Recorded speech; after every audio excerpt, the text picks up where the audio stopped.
این قسمت از خونه مختص خانم‌های خوش سلیقه دیزاین شده.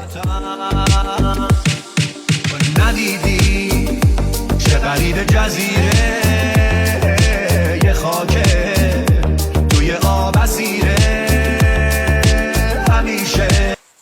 این واحدی که مشاهده کردین سر 45 متر، 3 خواب، نورگیر جنوبی، طبقه سوم و سند تکبرگه.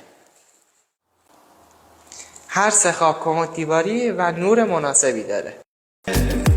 تو هراس مرگه که روزی زیر آب نمیره.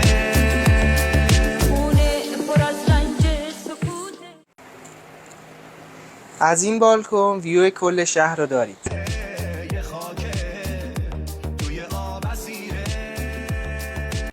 علاوه بر این که پارکینگ و انباری آسانسور داره، یه لابی مبله هم داره.